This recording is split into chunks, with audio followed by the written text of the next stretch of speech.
Good morning, everyone. I'm back, but don't worry, I'm not here to give you extra work in the last week of class.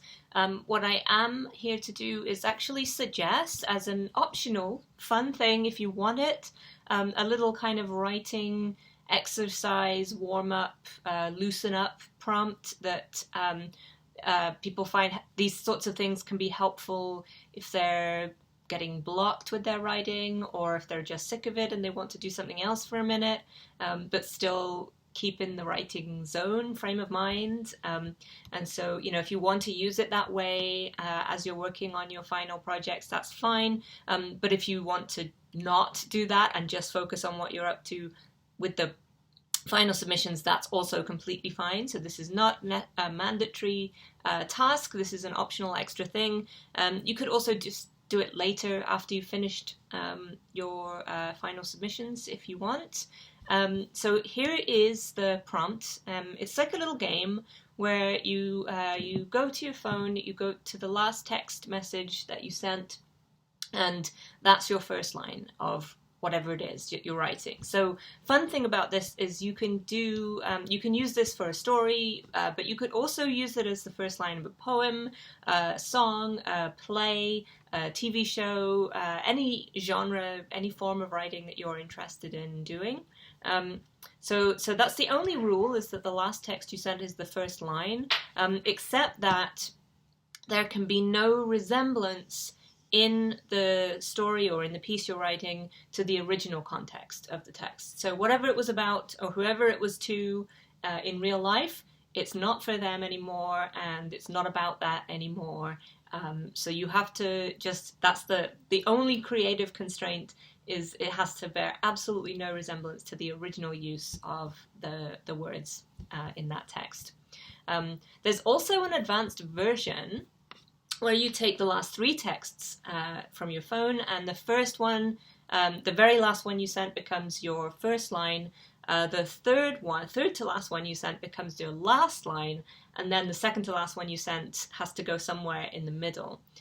So that's just a slightly more slightly more formally constrained. You end up with some very weird results here. But the task is to make it work, somehow make it work. Even if, one of those texts is just sup or a string of emojis, have some emojis in your short story, sure, why not? I mean, try things out. It's just an experimental writing prompt that you can have some fun with.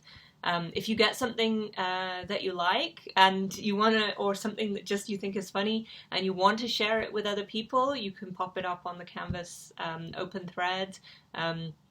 Give us all a little bit of a lift in the last week of term. We'd love to see it. But as I said, this is not compulsory at all. And if you're busy with other stuff, you don't have to do that. The other thing I wanted to say in just, as we close up the class, is that if anyone wants to continue with creative writing about philosophical themes and ideas, if anything here is kind of resonated and you are interested in doing more of it, please feel free to keep in contact with me. And, I won't be teaching this class again, sadly, not for a little while, but I will still be, teaching at UBC. And so you can still email me anytime and just say, hey, it's so-and-so from your Phil 375 class. Can you take a look at this draft? I'm still bouncing around some ideas. Can we chat about it? And I'd be really happy to support you with that. So that's just an open invitation to anyone who wants it. And yeah, beyond that, that's all for today. I'm, like I said, not giving you any extra work. If you do have questions, a few people are just sending in email questions about last minute things. That's all good. I'll try to, as far as possible, I'll try to stay on my email over the next couple of days and try to get back to people as quickly as I can. So feel free to send those in if you have, like so questions people are having things like, some people are writing creative nonfiction and they wonder how to cite sources. Incidentally, the answer to that one is we don't use academic citations in creative writing forms, but we find other ways of crediting people within the piece itself. So if you have like a question like that and you're just not sure about how to format something, or grammar questions, I'll be on email, ping them over, and hopefully we'll get that all sorted out and squared away before Wednesday. And that's it. Have a great last few days of term. Bye, everyone.